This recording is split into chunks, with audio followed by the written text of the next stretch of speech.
প্রিয়জনদের সাথে ঈদ উদযাপনে ঘরমুখো মানুষের চাপ বেড়েছে রাজধানীর রেল ও সড়কপথে। এ নিয়ে বিস্তারিত জানাতে কমলাপুর রেলওয়ে স্টেশন থেকে যুক্ত হচ্ছেন সহকর্মী ফেরদৌস সোহাগ। ফেরদৌস, আজ কি যাত্রীর চাপ বেড়েছে, এই মুহূর্তে কেমন চাপ দেখছেন কমলাপুর রেলওয়ে স্টেশনে? সকালে কোন কোন গন্তব্যে ছেড়ে গেল ট্রেন, জানাবেন।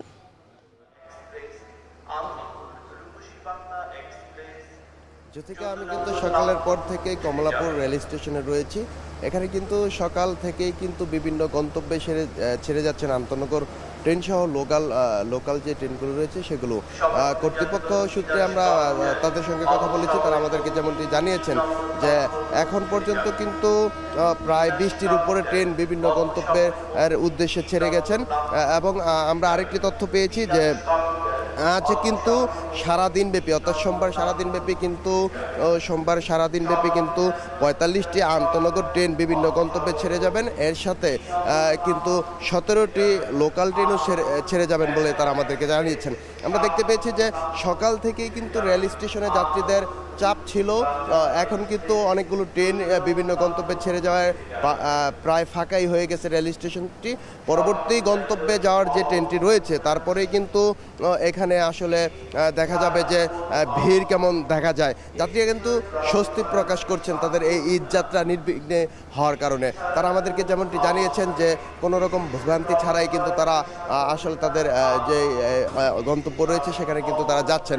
এবং আমরা তাদের সঙ্গে আরও কথা বলেছি, তারা আমাদেরকে যেমনটি জানিয়েছেন যে এবারের রেলযাত্রায় কোনো রকমের আসলে কোনো অভিযোগ তাদের মধ্যে ছিল না। তবে আমরা আরেকটি অভিযোগ দেখতে পেয়েছি যে ঢাকার ভেতরে যেই স্টেশনগুলো রয়েছে সেখানে কিন্তু যাত্রীরা আসলে দূরের যেই স্থানগুলো রয়েছে সেগুলোর ভাড়া দিয়ে কিন্তু যেতে হচ্ছে। আমরা কিন্তু রেল স্টেশন পুরোটাই ঘুরে দেখেছি। এখানে কিন্তু একের পর এক কিন্তু বিভিন্ন গন্তব্যের দিকেই আন্তনগর ট্রেনগুলো ছুটে যাচ্ছে। এবং আমরা দেখতে পেয়েছি যে যাত্রীরা কিন্তু নির্বিঘ্নেই তাদের যাত্রা করছেন এবং এতে কিন্তু তারা সন্তুষ্ট প্রকাশ করছেন। তো এই ছিল সবশেষ। জ্যোতিকা, ঈদ যাত্রার খবর জানাচ্ছিলেন ফেরদৌস রহমান। ঢাকা আরিচা মহাসড়ক এবং নবীনগর চন্দ্রা মহাসড়কে ঈদে ঘরমুখো মানুষের চাপ বাড়লেও যানবাহন চলাচল রয়েছে নিরবচ্ছিন্ন। বাইপাইল থেকে ঈদ যাত্রার বিস্তারিত জানাবেন হুমায়ুন কবির। এবং সেই সাথে বাস যাত্রার খবর জানাতে পরবর্তীতে মহাখালী বাস টার্মিনাল থেকে যুক্ত হবেন ফরহাদ বিন নূর। শুরুতে যাচ্ছি ফরহাদের কাছে। ফরহাদ, বাস টার্মিনালে যাত্রী চাপ কেমন দেখছেন? জ্যোতিকা, বাস টার্মিনালে মহাখালীতেও বেশ চাপ আমরা দেখছি।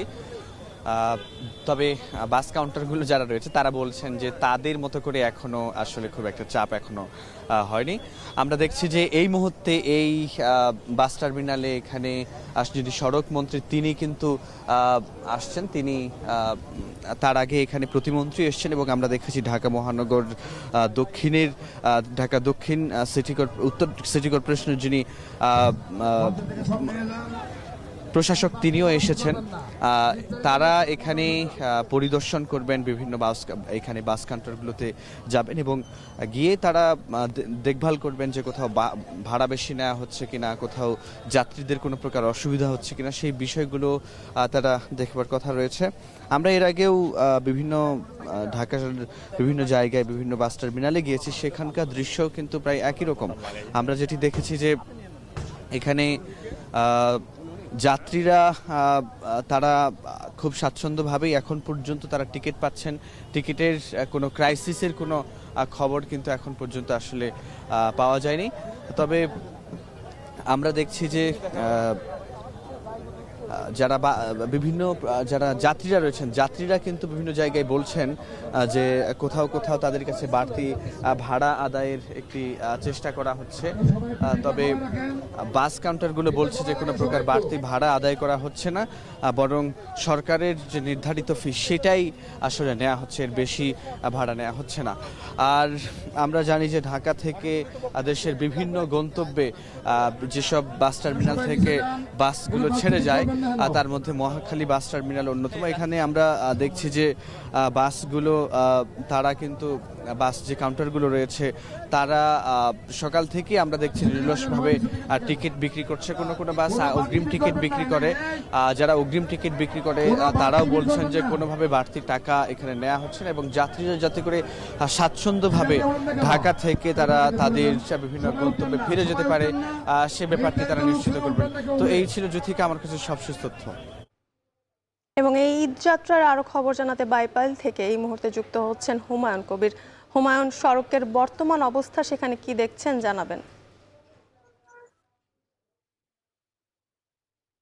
যুথিকা, আমি এই মুহূর্তে রয়েছি বাইপাইল মহাসড়কের ত্রিমোহনা রয়েছে। ঈদকে কেন্দ্র করে কিন্তু সড়কে গাড়ির চাপ বেড়েছে। আমরা সকাল থেকে দেখেছি গাড়ির চাপ বেড়েছে। গাড়ির চাপ বাড়লেও আসলে তেমন কোনো জটলা কোথাও পরিলক্ষিত হয়নি। তবে নবীনগর চন্দ্রা মহাসড়ক এবং ঢাকা আরিচা মহাসড়কের যেখানে বাস স্টপেজ গুলা রয়েছে, বাস টিকিট কাউন্টার গুলো রয়েছে, সেখানে কিছুটা জটলা পরিলক্ষিত হয়েছে। এবং আমি যেই জায়গাটিতে আছি এখানে আমার পিছনে যে খুঁটি দেখতে পাচ্ছেন, যদি একটু দেখাই, এলিভেটেড এক্সপ্রেসওয়ের যে খুঁটিগুলো রয়েছে এগুলোর ঠিক পরের জায়গাটিতেই কিন্তু আরো বড়সড় কাঠামো রয়েছে, যেগুলোর কারণে ধীরগতি কিন্তু এখানে এটি শুধু আজকের নয়, এটি কয়েক বছর ধরেই কিন্তু এখানকার ধীরগতি। তবে ঈদ উপলক্ষে এখানকার আজকের যে ধীরগতি এবং গাড়ি থেমে থেমে চলা, মাঝে সাথে কাজ কিছুক্ষণ বন্ধ করেও বসে থাকতে দেখা গেছে।